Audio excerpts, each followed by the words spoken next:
నమస్కారం, వార్తలకు స్వాగతం. ముందుగా ముఖ్యాంశాలు. కాళేశ్వరం ప్రాజెక్టుపై మంత్రుల సమావేశం, పలు అంశాలపై వివరణ.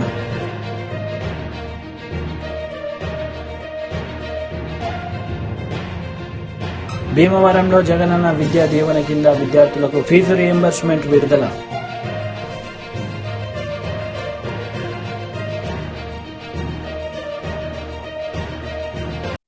భీమవరంలో జగనన్న విద్యా దీవెన కింద విద్యార్థులకు ఫీజు రియంబర్స్మెంట్ను ఏపీ సీఎం వైఎస్ జగన్ విడుదల చేశారు.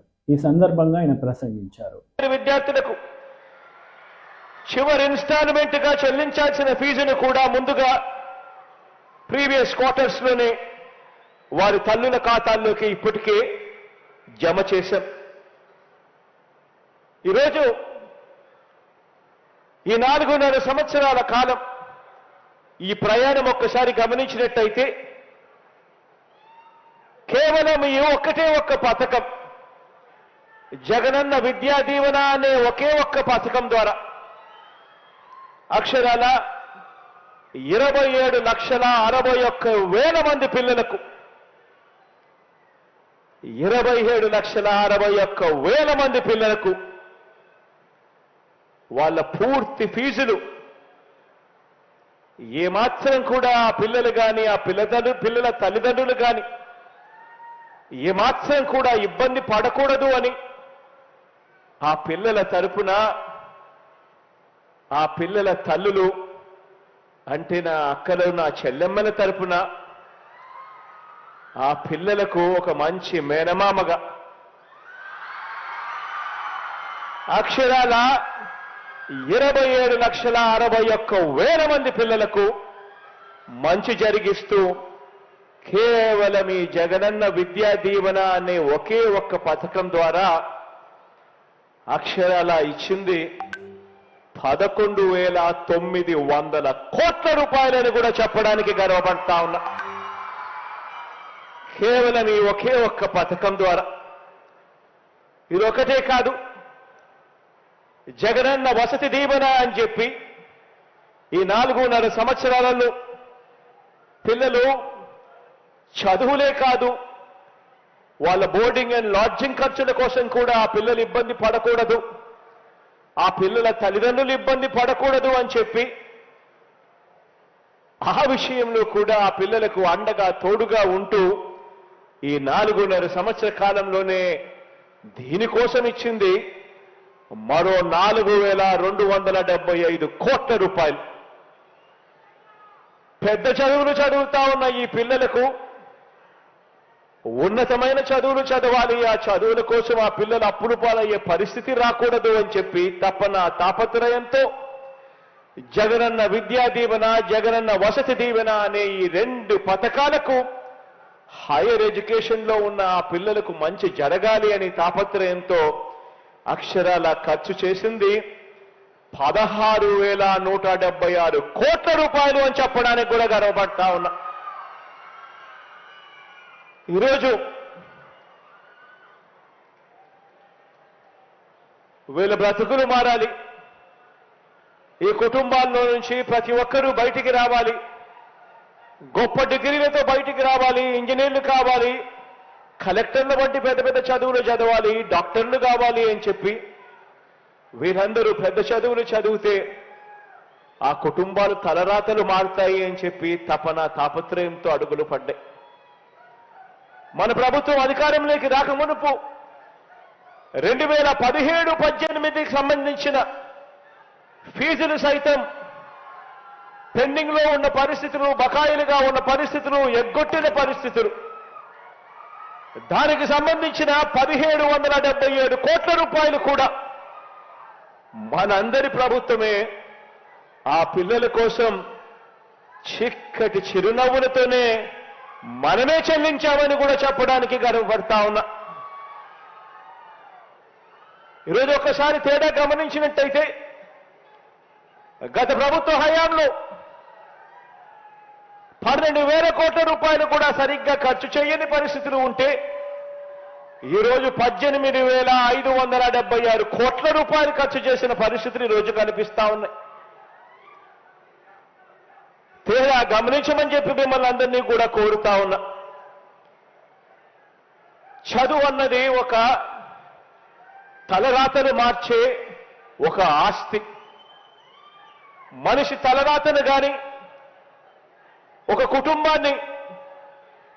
కుటుంబం పేదరికం నుంచి బయటికి రావాలి అని చెప్పి అనుకున్నా కానీ వెనకబడిన కులాల తలరాతలు గాని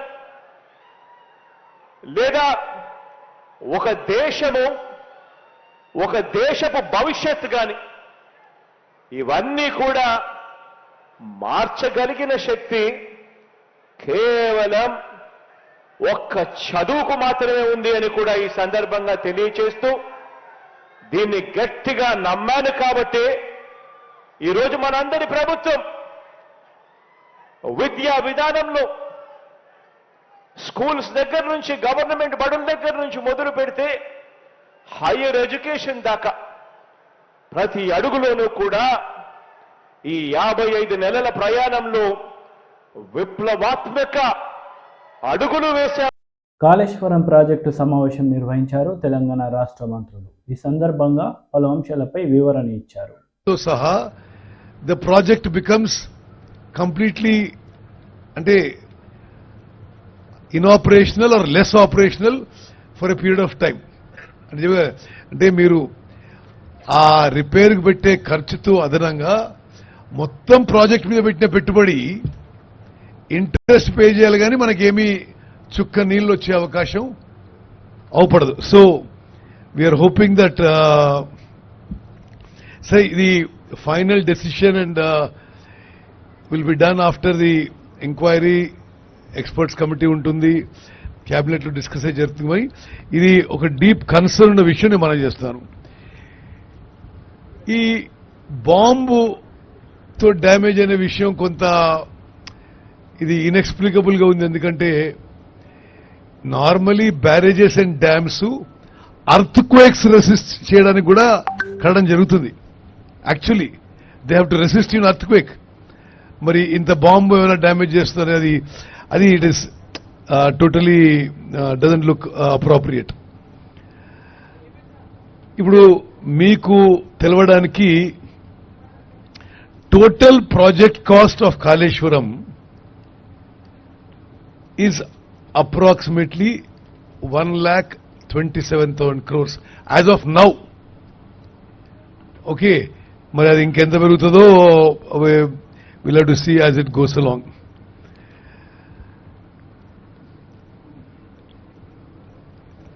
అంటే నేను approximately financial burden on the state of Telangana when Kaleshwaram project is completed will be about 10% cost of finance తీసుకుంటే 13,000 crores a year.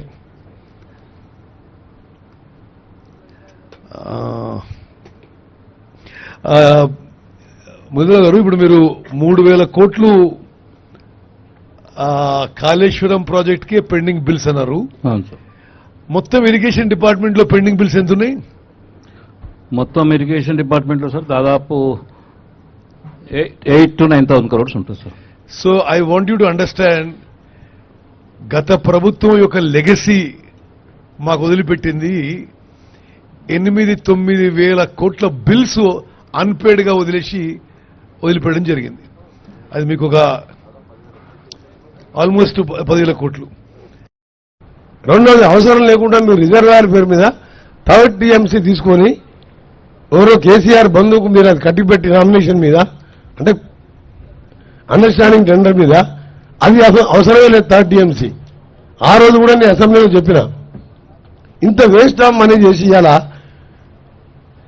SLBC tunnel లాంటి ప్రాజెక్టులు, గ్రావిటీతో వచ్చే ప్రాజెక్టులు, పాలమూరు రంగారెడ్డి, కల్వకుర్తి, నెట్టెమ్మ, భీమా, ఇవన్నీ కూడా మీ మొదలుపెట్టాయి 30% ఉన్నాయి. ఆల్రెడీ 10,000 కోట్లు పెడితే అన్ని కంప్లీట్ అయ్యి ప్రాణాయిత కంప్లీట్ అయితే చేయవల్లే వరకు నీళ్లు పోతాయి. ఇవాళ తెలంగాణ ఎక్కడ ఉంటుంది మనం? అందుకనే ఇప్పటికి రిక్వెస్ట్ ఏంటంటే, మీరు ఈ ప్రజెంటేషన్స్ ఇవన్నీ కూడా మాకు తెలిసినే. టోటల్ గా ఇంజనీరింగ్ డిపార్ట్మెంట్ సీఎం ఉన్నా సరే తప్పని చెప్పాలి మీరు. దీంట్లో నా గౌరవ మంత్రి గారిని ఒకటే కోరుతున్నది, దీని మీద సరి అయిన ఎంక్వైరీ చేసుకొని అసలు మీరు తీసుకొచ్చిన పంపులు 21 పంపింగ్ స్టేషన్స్ ఏ కంపెనీకి వెళ్ళి తీసుకొచ్చిండ్రు, టోటల్ అసెంబ్ల్డ్ మోటార్స్, దాని వాల్యూ ఎంత? బిహెచ్ఎల్ మోటార్ మా ఉదయ సముద్రం ప్రాజెక్టులో ఏఎంఆర్పీలో నేను ఫస్ట్ 99లో ఎమ్మెల్యే ఉన్నప్పుడు ఫిట్ చేపిస్తే ఇప్పటికి రిపేర్ రాలే. అంతకుముందే 2 years ముందు 25 years లో ఒక్కసారి బ్రేక్ డౌన్ కాలే మోటార్స్. మీకు కూడా తెలుసు మురళి ఈఎన్సీ గారు, ఎప్పుడైనా ఫెయిల్ అయినాయి మోటార్స్? ఈ చెత్త మోటార్లు అసెంబ్లీ మోటార్ తీసుకొచ్చి 1000 కోట్ల రూపాయల మోటార్ని 4000 కోట్లు ఛార్జ్ చేసాం. డిఫరెంట్ కంపెనీస్, స్మాల్ కంపెనీస్కి వెళ్ళి తీసుకొచ్చి అసెంబ్లీ తీసుకొచ్చి ఫిట్ చేసాం. ఎంత బాధ అనిపిస్తుంది అంటే మాకు ఇవాళ గవర్నమెంట్లో, మీ గవర్నమెంట్ నుండి సెటరేట్ చేద్దామన్నా సెటరేట్ చేయలేని పరిస్థితి తీసుకొచ్చారు మీరు. అందుకని ఆనరబుల్ మినిస్టర్ రిక్వెస్ట్ చేసేది ఏంటంటే ఈ ప్రాజెక్ట్ని ఎలా చేస్తారో, ఏం చేస్తారో దీన్ని ఒక ఎక్స్పర్ట్ కమిటీతో పాటు ఈ మోటార్స్ కానీ దీని మీద కానీ సీరియస్ తీసుకొని ఈ ప్రాజెక్టుని పూర్తి చేయడం కాదు, మధ్యలో గౌరవల్లి ప్రాజెక్టు దాన్ని ఆపేసాను. అంటే అప్పటి ప్రాజెక్టు పూర్తి చేస్తే, ప్రాణహిత పూర్తి చేస్తే కాంగ్రెస్ ప్రభుత్వానికి పేరు వస్తుంది, గౌరవల్లి పూర్తి చేస్తే అప్పటి ప్రాజెక్ట్. ఇవన్నీ మంచి పద్ధతి కాదు. మీరు ఇంజనీర్స్గా మీరు అడ్వైజ్ చేయాలి. మీరు మీ మాట విన్నప్పుడు మీరు వెళ్ళిపోవాలి మీరు అక్కడి నుంచి. ఇవాళ మీరు బస్వాపూర్ అన్నారు, కొండపోచమ్మ నిండింది, మల్లన్న సాగర్ నిండింది, 10 గండిపేటలంతా కెపాసిటీతో 54,000 ఎకరాలు చేసిండు. దాని కింద ఆలేరు, బస్వాపూర్, భువనగిరిలో మాకంతా డ్రైనేజ్ వాటర్ వస్తుంది. ఫీడర్ ఛానల్ దొరుకుతూ మీరు ఒక 2 లక్షల ఎకరాలు నీళ్లు వస్తుంది. కుప్పం నియోజకవర్గం రామకుప్పం బహిరంగ సభలో టీడీపీ అధినేత నారా చంద్రబాబు నాయుడు పాల్గొన్నారు. ఈ సందర్భంగా ఆయన ప్రసంగించారు. నేను చూస్తున్న వాళ్ళకి ఏం అర్థం కాదు కానీ నా మీద నమ్మకం ఆ తల్లికి, ఆ తండ్రికి, ఆ పిల్లలకి, దానికంటే ఏం కావాలో అడుగుతున్నా. అందుకే మెడికల్ కాలేజ్ తెచ్చాను, ఇంజనీరింగ్ కాలేజ్ తెచ్చాను, యూనివర్సిటీ తీసుకొచ్చాం, డిగ్రీ కాలేజ్ పెట్టాం, జూనియర్ కాలేజీలు పెట్టాం, హై స్కూల్స్ పెట్టాం. ఇప్పుడే నేను వస్తా ఉంటే రెసిడెన్షియల్ స్కూల్ ఉంది, అక్కడ సోషల్ వెల్ఫేర్ నేను పెట్టింది. పక్కనే tribal welfare school, residential school ఉంది. ఆ పిల్లలందరూ బయట వస్తా ఉంటే గేట్ వేసి అడ్డుకున్నారు. పాపం వాళ్ళని అడ్డుకున్నారు కానీ వాళ్ళ మనసులు మాత్రం మీరు అడ్డుకోలేరు. ఆ విషయం గుర్తుపెట్టుకోమని హెచ్చరిస్తున్నా. నిలబెట్టాను, అడిగాను, అడిగితే వాళ్ళు చెప్తున్నారు ఇక్కడ పనిచేసే టీచర్లకు జీతాలు ఇవ్వడం, ఆడ పనిచేసే స్కావెంజర్కి డబ్బులు ఇవ్వడం. అంటే మీ యొక్క దౌర్భాగ్యం దీన్ని బట్టి అర్థమవుతుంది. ఈ రోజు మీరు చూశారు ఫీజు రీఎంబర్స్మెంట్ అట్టహాసంగా బటన్ నొక్కాడు. మొన్న ఒక ఆవిడ వచ్చింది, వచ్చి ఏడుస్తూ అయ్యా మా అమ్మాయిని చదివించలేకపోతున్నాను, నా దగ్గర డబ్బులు లేవు, కాలేజ్ మేనేజ్మెంట్ పిల్లలు తీసుకుని వెళ్ళిపోమంటున్నారు, కనీసం మీరు చదివించకపోతే నా అమ్మాయి గతి, లేకపోతే నేను కూడా ఆత్మహత్య తప్ప ఇంకొక మార్గం లేదంటే భయపడద్దమ్మా, ఈ సంవత్సరం నేనే చదివిస్తా, ఆ అమ్మాయిని పూర్తిగా చదివించే బాధ్యత నాదని హామీ ఇచ్చారు. అంటే రాష్ట్రంలో ఎంతమంది పిల్లలకు మీరు ఫీజు రీఎంబర్స్మెంట్ ఎగ్గొట్టారు? బటన్ నొక్కడం ఎందుకు? నేనున్నప్పుడు బటన్ నొక్కేది కాదు, నేరుగా ఎవరన్నా చదువుకోవాలంటే చదువుకున్న వాళ్ళకి నేరుగా మీ కాలేజీలో ఫీజు రీఎంబర్స్మెంట్ చేసిన ఘనత తెలుగుదేశం పార్టీది, ప్రభుత్వాలది. బటన్ నొక్కుడు కార్యక్రమంతో బటన్ బొక్కుడు కార్యక్రమం స్టార్ట్ అయిపోయింది. నేను అడుగుతున్నా, ఎవరి పేపర్లు చూశారు ఫీజు రీఎంబర్స్మెంట్ కి సాక్షిలో ఫుల్ పేజ్ అడ్వర్టైజ్మెంట్ కావాలన్నా? ఎవడబ్బా సొమ్మిది? మీ నాన్న ఉందా? నీ జాగీరా ఇది? అంటే అడిగేవాడు లేడని, మీరు మోసపోతారని, పేదవాడిని మోసం చేయడం కోసం ఇలాంటి తప్పుడు విధానాలు చేసే వ్యక్తుల్ని ఏమనాలో మీరే ఆలోచించమని నేను కోరుతున్నా. ఆదాయం మనం కాదు, న్యాయపరంగా రావాల్సిన డబ్బులు కూడా సగం కొట్టేసి సగం అడ్వర్టైజ్మెంట్ ఇచ్చుకొని ఇష్టానుసారంగా దోచుకుని నేనేదో ప్రజలకు అది చేస్తున్నా ఇది చేస్తున్నానని నటించే పరిస్థితికి వచ్చాను. నేను ఒకటే మీ అందరినీ కోరుతున్నా, అందరూ మోసపోయాం, అందరూ నష్టపోయారు. మా పోలీసులు కూడా కనుక వాళ్ళు కూడా నష్టపోయారు. అందరికంటే ఎక్కువ బాధితులు వాళ్ళే. టీచర్లు, పోలీసులు, ఉద్యోగస్తులు మా అంగన్వాడీ టీచర్లు అయితే రోడ్డు మీదనే ఉన్నారు. గురుకుల పాఠశాల టీచర్లు రోడ్డు మీదనే ఉన్నారు. పారిశుద్ధ కార్మికులు రోడ్డు మీదనే ఉన్నారు. ఆశా వర్కర్లు రోడ్డు మీదనే ఉన్నారు. ఎవరున్నారు ఇంట్లో? ఎవడూ లేదు. ఒక్క జగన్మోహన్ రెడ్డి మాత్రం తాడేపల్లి ప్యాలెస్ లో ఉన్నాడు. అందరూ రోడ్డు మీద ఉన్నారు. నేను అడుగుతున్నా, ఏ తమ్ముడికైనా ఉద్యోగం వచ్చినా తమ్ముడు అడుగుతున్నా, మోసం చేశాడా లేదా అని మిమ్మల్ని అడుగుతున్నా. జాబ్ క్యాలెండర్ ఉందా అని మిమ్మల్ని అడుగుతున్నా. జాబ్ క్యాలెండర్ లేదు, మెగా డిఎస్సి ఊసే లేదు, ఒక్క ఉద్యోగం లేదు, పెట్టుబడులు లేవు, పరిశ్రమలు పెట్టాలంటే వచ్చేవాడు లేడు. ఈయన చూస్తే అందరికీ భయం. ఎందుకంటే వాటాలు అడుగుతాడు. వాడు పెట్టుబడి పెడితే ఎంత వాటా ఇస్తావు? వాటాలు అడిగితే పెట్టుబడులు పెడతారా తమ్ముళ్ళు అని మిమ్మల్ని అడుగుతున్నా. అందుకే అమర్ రాజా బ్యాటరీ కూడా పారిపోయింది. ఒక్కరు కాదు, లూలు గాని అదాని డేటా సెంటర్ గాని అందరూ పారిపోయే పరిస్థితికి వచ్చారు. మళ్ళీ ఒకటే చెప్తున్నా, పిల్లలకు ఉద్యోగాలు రావాలంటే తమ్ముళ్ళు ఎవరు రావాలి? నేను ఒకటే, మీరు ఇంకొక విషయం కూడా చెప్తున్నా. ఈ రోజు యువత, టీనేజ్ బాయ్స్ కి గర్ల్స్ కి, ఇక్కడుండే ఆడబిడ్డలకు మగవాళ్ళకి అందరూ చెప్తున్నా, మీ పిల్లల భవిష్యత్తు ఆలోచించండి. రేపు జరిగే ఎన్నికలు మీ పిల్లల భవిష్యత్తు నిర్ణయించే ఎన్నికలవి. ఎందుకంటున్నానంటే తెలుగుదేశం పార్టీ ఆధ్వర్యంలో రాష్ట్ర వ్యాప్తంగా నిర్వహించబోయే జయహో బీసీ కార్యక్రమం వివరాలు టీడీపీ జాతీయ ప్రధాన కార్యదర్శి నారా లోకేష్, టీడీపీ బీసీ ముఖ్య నాయకులు వెల్లడించారు. రిజర్వేషన్ మళ్ళీ తెలుగుదేశం పార్టీ అధికారంలోకి వచ్చిన తర్వాత బీసీ సోదరులు కల్పిస్తామని కూడా హామీ ఇచ్చారు. సో ఇది పాదయాత్రలో జరిగినప్పుడు నాకు వచ్చిన ఫీడ్బ్యాక్ ప్రకారం పెద్దలతో చర్చించి ఇది మేము ప్రత్యేకంగా హామీ ఇచ్చేసాం. దీనిపైన ఇంకేం చేస్తే బాగుంటుంది, ఎలా చేస్తే బాగుంటుంది అనేది మేము చర్చించి ముందలు తీసుకెళ్తాం. అనా ఈ ప్రోగ్రాం 2 నెలల పాటు జరుగుతుంది.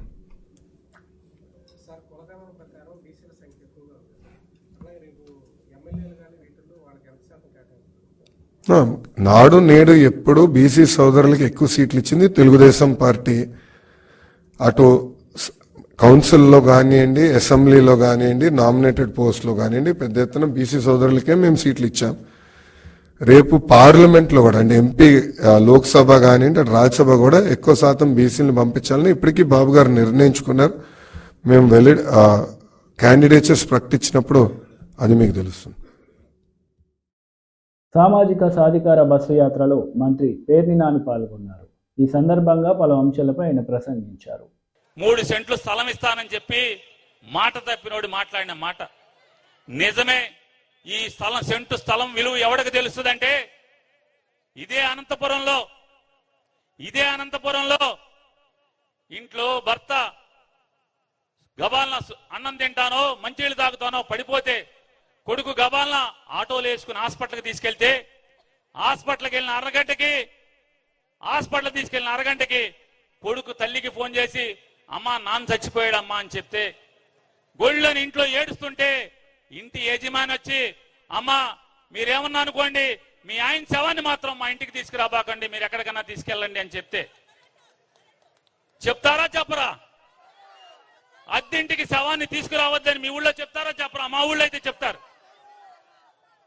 ఇంటికి శవాన్ని తీసుకురావద్దని చెప్తే కనీసం మా ఊరు బందరు, మీ ఊరు అనంతపురం, కనీసం అంటే దుఃఖం తీరా తనవి తీరా దుఃఖం పోయే వరకు తనవి తీరా ఏడుస్తా కూడా అవకాశం లేకుండా భర్త శవం హాస్పిటల్ నుంచి సరాసరి శ్మశానానికి తీసుకెళ్తుంటే రోడ్డు మీద పడుకోబెట్టి రోడ్డు మీద ఏడ్చిన ఆ కుటుంబ సభ్యులకు తెలుస్తుంది ఈ సెంటు స్థలం జగన్ ఇచ్చినటువంటి అనంతాన్ని ఇచ్చినటువంటి ఈ సెంటు స్థలం విలువ.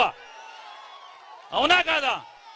అంతేగాని 3 సెంట్లు ఇస్తాను ఓటేయండి అని మాట తప్పిన ఈ ముసోడికి తెలుసుదా? మీ సెంటు స్థలం నా లెట్రిన్తో సమానం అని చెప్పినోడికి తెలుసుదా? ఇవాళ ఇటువంటి దుర్మార్గులు ఒక్కసారి వ్యత్యాసం చూసుకోండి. ఆ 75 ఏళ్ల ముసలి చంద్రబాబు మాటలు నమ్మి ఓటేస్తే ఏం అనుభవించాం. ఇవాళ జగన్ 50 ఏళ్లు కూడా నిండినటువంటి కుర్రాడు, అరే రాజశేఖర రెడ్డి కొడుకు కదా అని చెప్పి నమ్మి మనం ఓటేస్తే, ఓటేసినందుకు 50 ఏళ్ళు 5 పదులు నిండని కుర్రాడు ఏం చేసి చూపించాడు. ఈ రాష్ట్రంలో 12,000 కోట్ల రూపాయల డబ్బులు పెట్టి స్థలాలు కొని 31 లక్షల పైచిలకు మందికి నిరుపేదలకి, అరే పక్షికి కూడా, ఈ చెట్టు మీద ఉన్నటువంటి పిట్టకు కూడా గూడు కట్టుకుందామని గూడు కడతదే, అట్లాంటిది చచ్చేలోపు ఒక్కసారైనా సొంత ఇంట్లో నిద్రపోయి చచ్చిపోదాం, ఒక్క ముద్ద తిని చచ్చిపోదామని ఆశ తీరకుండా చచ్చిపోయే లక్షలాది మంది కోరిక తీర్చినటువంటి జగన్ గొప్పోడా? ఈ 75 ఏళ్లు మనోళ్ళలో తిమ్మమ్మ మానుకు మరికొచ్చినటువంటి వయసుకి వచ్చినటువంటి ఈ చంద్రబాబు లాంటి మనకు కావాలా? మళ్ళీ వాళ్ళు అడుగుతున్నాడు, మళ్ళీ నాకు ఓటేయండి అని. మరి అయితే 2014 నుంచి 19 దాకా నువ్వే ఉన్నావు కదా, ఇవాళ ఆడవాళ్ళందరికీ ఫ్రీ బస్సు అని చెప్తున్నాడు. మరి 14 నుంచి 19 దాకా ఫ్రీ బస్ ఇచ్చావా? ఇవ్వలేదు కదా. డ్వాక్రా వాళ్ళకి డబ్బులు వేస్తా అన్నావు, వేసావా? రైతులకు రుణమాఫీ అన్నావు, వేసావా? మరి రేపు బస్సు ఇస్తావా? ఇవాళ అధికారం పోతే అరచేతిలో వైకుంఠం, మీరు ఎప్పుడున్నారా? అరచేతిలో వైకుంఠం చేపిస్తారని చంద్రబాబు నాయుడు కొడిసి అరచేతిలో వైకుంఠం చేపిస్తున్నారు. మరి 14 నుంచి 19 దాకా ఇవాళ చెప్పిన 6 హామీలు ఏమైనాయి? అప్పుడు కూడా హామీలు ఇచ్చావు కదా. పవన్ కళ్యాణ్ బొమ్మ, సినిమాలు చూడరా మీరు? పవన్ కళ్యాణ్ బొమ్మ, చంద్రబాబు బొమ్మ వేసి ఇంటింటికి పంపించాడు కదా.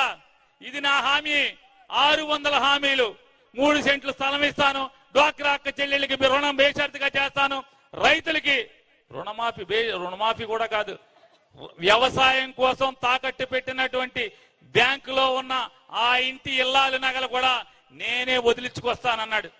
తాకట్టు వాకట్టు అయింది. మీ దగ్గర వాకట్టు అంటారు, ఏమంటారు? వేలం అయిపోయింది. తాకట్టు వేలం వేసేసారు బ్యాంకోడు. చంద్రబాబు నమ్ముకుంటే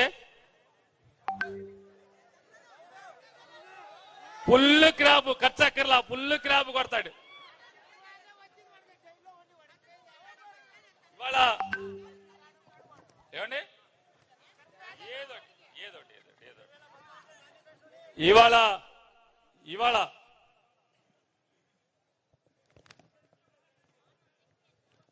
మొన్నటిదాకా చెప్పాడు, బాధుడే అని. మీ ఏపు వచ్చారా? ఊరికి ఒక పసుపు జెండా వచ్చుకుని బాధుడే నడుచుకుంటా పోయారా? ఏంటయ్యా వీళ్ళు చెప్పేది? జగన్మోహన్ రెడ్డి గారిని వేరే రకంగా విమర్శించలేకపోతున్నాడు, ఏం తప్పు పట్టలేకపోతున్నాడు, పథకాల్లో తప్పు పట్టలేకపోతున్నాడు, మా తెలుగుదేశం వాళ్ళకి పథకాలు ఇవ్వట్లేదని చెప్పలేకపోతున్నాడు. అసెంబ్లీలో చెప్పట్లా, బయట రోడ్డు మీద చెప్పట్లా, ఎక్కడా చెప్పట్లా. లంచాలు ఉన్నాయి దీంట్లో, ఈ పథకాలు ఇచ్చే దాంట్లో లంచాలు ఉన్నాయని చెప్పని ఎక్కడా చెప్పలేకపోతున్నాడు. ఎందుకని? ఆఖరికి జగన్మోహన్ రెడ్డి మీద విషం చిమ్మేటువంటి చంద్రబాబు కూడా ఈ పథకాల్లో లంచాలు ఉన్నాయి, లంచాలు తీసుకుంటున్నారు. గతంలో జన్మభూమి కమిటీల ద్వారా ఇంటికి 30,000, పెన్షన్కి 3,000 ఇట్లాంటి లంచాలు ఎక్కడా లేకుండా పోతున్నాయి. ఒక్క నయా పైసా లంచం లేకుండా 2,45,000 కోట్ల రూపాయల్ని ఇంతమందికి పంచి పెడుతున్నాడు అనే దాంట్లో ఒక్కరోజు తప్పు పట్టట్లా.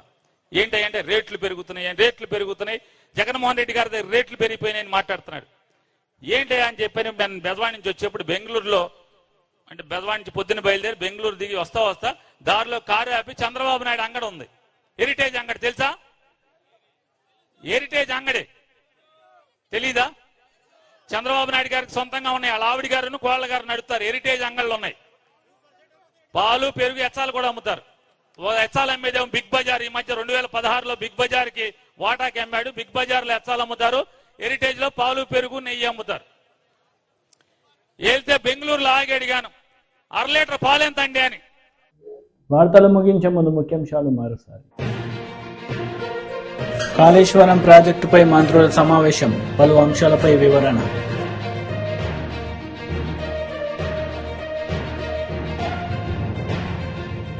భీమవరంలో జగనన్న విద్యా దీవెన కింద విద్యార్థులకు ఫీజు రీయింబర్స్మెంట్ విడుదల.